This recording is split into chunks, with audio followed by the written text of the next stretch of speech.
Where you from? What, country or ends? Both. Alright, well, I'm a Niger boy from South London. Swear. You don't look Nigerian still. Can you speak a language? This question here, I can't stand it. Especially when my dad's friends used to ask me, Shogbo Yoruba. And I start to panic before the question's even finished. And one day they look at me like, fam, you're so British.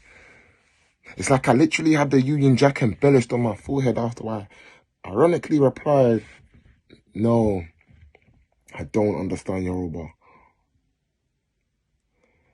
And their response is usually Oyinbo, coupled with a mocking laugh, and that's embarrassing. See, as I grew older, I began to question my allegiances a lot more. What for? Well, over here, they want us to go back where we came from, but over there, I always feel like I'm too English to really feel home. Home. See, I feel at home in South London.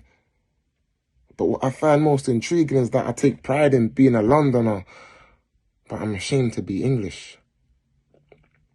It's not lost on me that as a member of the Commonwealth, there's little to no knowledge imparted during the school curriculum which could provide a deeper insight into what was once a British territory. We learn practically nothing about the true depth of colonization. Instead, they fetishize the apparent once great empire ruled by British sovereigns of a past time. So for the last time, I'm a Niger boy from South London. And you may disagree, but if you want to sling shots, I've got rubber bands and stones. Can the motherland be home if your mother's land's unknown? On the other hand, I'm grown, so I could really find my way. There's no excuse now. I've always struggled to feel a connection to my homeland. As a second-generation Black Brit, I have a West African upbringing from my parents, but then I step outside to a very Eurocentric society. Thus, I found myself languished within this middle ground, a shared experience for so many, which makes me proud to be Nigerian. I'm proud to be from South London. I don't even like ticking that Black British box anymore, though, see. I don't want to look up to the Queen or personify anything this country's done. That's why I say big up the Bajans.